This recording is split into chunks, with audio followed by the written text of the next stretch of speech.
যে স্বামী তার স্ত্রীর সাথে এই 10টি ভুল করে থাকে সেই স্বামীর সংসার জীবনে কখনো সুখে শান্তিতে থাকতে পারে না।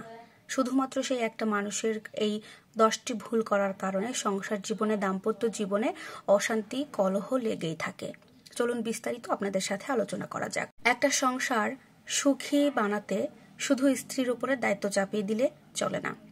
একটা সংসার সুখী বানাতে স্ত্রী এবং স্বামীর উভয়েরই গুরুত্বপূর্ণ ভূমিকা রয়েছে এবং সেটা দায়িত্ব সহকারে পালন করতে হয়। এর মধ্যে স্ত্রীর অবশ্যই একটু বেশি ভূমিকা রয়েছে। তারপরেও স্বামীর মধ্যে যদি এই 10টি ভুল কাজ থেকে থাকে তাহলে সেই সংসারে স্বামীর জন্য সুখ শান্তি উঠে চলে যায়। কোন সেই 10টি ভুল স্বামীর করা যাবে না, চলুন জেনে আসা যাক। নাম্বার 1, স্ত্রীকে উপেক্ষা করে চলা।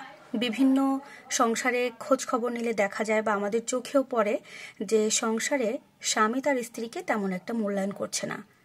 কোনো একটা কাজ করবে, সিদ্ধান্ত নিতে হবে, স্ত্রীর সাথে কোনোভাবে বোঝাপড়া করছে না, স্ত্রীকে কোনোভাবে মূল্যায়নই করছে না। এই কাজটা একদমই করা যাবে না। সংসার জীবনে স্বামীকে এটা বুঝতে হবে তার প্রায়োরিটি লিস্টে সর্বপ্রথম তার স্ত্রীকে রাখতে হবে। নাম্বার 2, তালাকের ভয় দেখানো। এই কাজটা আমাদের এই সমাজে পুরুষরা অনেক করে থাকে, বিশেষ করে গ্রামের দিকে। স্ত্রী কোনো ভুল করলে বা স্ত্রীকে দাবিয়ে রাখার একটা টেকনিক, তোমাকে তালাক দিয়ে দেবো, তুই যদি বেশি কথা বলিস তোকে কিন্তু তালাক দিয়ে দেবো, আমার সংসারে তোর জায়গা হবে না। এই ধরনের একটা বিষয় যে তালাকের ভয় দেখানো যাবে না। নাম্বার 3, দ্বিতীয় বিয়ের হুমকি। এটা মারাত্মক একটা ভুল। এই ভুলটা কোনো স্বামীর করা যাবে না। কোনো ক্ষেত্রেই স্ত্রীকে তালাকের ভয় দেখিয়ে সংসার পরিচালনা করা যাবে না। এটা মারাত্মক একটা ভুল, তাই পুরুষরা সাবধান। নাম্বার 4, সকলের সামনে স্ত্রীকে অপমান করা। এটা আরো একটি গুরুত্বপূর্ণ অপরাধ স্বামীদের জন্য। স্ত্রীকে সবসময় যত্নে রাখতে হবে, আগলে রাখতে হবে, ভালোবাসতে হবে। সংসার জীবনে সুখী হতে হলে কখনোই নিজের স্ত্রীকে অন্যের কাছে ছোট করা যাবে না। সবসময় খেয়াল রাখতে হবে, আপনি যখন আপনার স্ত্রীকে সম্মান দেবেন, আপনার পরিবারের বাকি সবাইও আপনার স্ত্রীকে সম্মান জানাবে, আর এটাই স্বাভাবিক। কোনো ক্ষেত্রে যদি ভুল করেও আপনার পরিবারের বা বাইরের কেউ জেনে যায় আপনার কাছে আপনার স্ত্রী তেমন মূল্যায়ন নেই, আপনি আপনার স্ত্রীকে অবহেলা করেন, তাহলে আপনার স্ত্রীকে না সবাই একেবারে পেয়ে বসবে, তাকে সবাই অপমান করবে। নাম্বার 5, স্ত্রীকে সময় না দেওয়া। এটা আরো একটা ভুল। চেষ্টা করবেন স্ত্রীকে পর্যাপ্ত পরিমাণে সময় দিতে। যতটা আপনার কাজের ক্ষেত্রে সময় দিচ্ছেন, তারপরে যতটা সময় পাবেন সেটার মধ্যে বেশিরভাগ সময় যেন আপনার স্ত্রীকে দেওয়া হয়। নাম্বার 6, স্ত্রীর ওপরে সবকিছু চাপিয়ে দেওয়া। এটা করবেন না।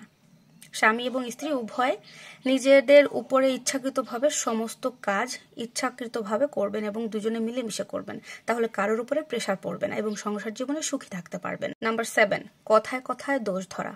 এটা করতে যাবেন না। মানুষ সমাজে চলাফেরা করতে গেলে মানুষের দোষ হবে, ভুল হবে, কিন্তু আপনি কথায় কথায় দোষ ধরলেন, ভুল ধরলেন, তাহলে সে মানুষটা চলতে পারবে না, আপনার সাথে জীবন কাটাতে পারবে না। নাম্বার 8, অন্যের জন্য ভুল করে কখনো নিজের স্ত্রীর সাথে ঝগড়া করবেন না। তৃতীয় পক্ষের কাজ থাকবে আপনাদের সংসারে আপনাদের স্বামী স্ত্রীর মধ্যে ঝগড়া পাঠানো, আপনারা সেই প্রশ্রয়টা দেবেন না। নাম্বার 9, বারবার দোষারোপ করা। একই ব্যাপারে বারবার দোষারোপ করতে যাবেন না, ব্যাপারটা খতিয়ে দেখবেন। নাম্বার 10, স্ত্রীর আত্মীয়দেরকে বিরক্ত বোধ করা, তাদের সাথে খারাপ ব্যবহার করা। এই কাজটা করবেন না। আপনার স্ত্রী যেমন আপনার পরিবারের সবাইকে আপন ভেবে তাদের সাথে সংসার করছে, ঠিক তেমনি আপনিও আপনার স্ত্রীর আত্মীয়দেরকে আপন ভাববেন এবং তাদেরকে সম্মান করবেন। এই 10টি ভুল যদি কোনো পুরুষ করে থাকেন তাহলে দেখবেন আপনাদের সংসারে আপনি সুখী হতে পারবেন না। তাই বলবো, যারা এই কাজগুলো করে থাকছেন, এই ভুলগুলো করেন, তারা অবশ্যই বুঝতে পারবেন এবং নিজেদেরকে এই কাজগুলো করা থেকে বিরত রাখবেন। আশা করছি ভিডিওটি সবার ভালো লাগবে। আল্লাহ হাফেজ।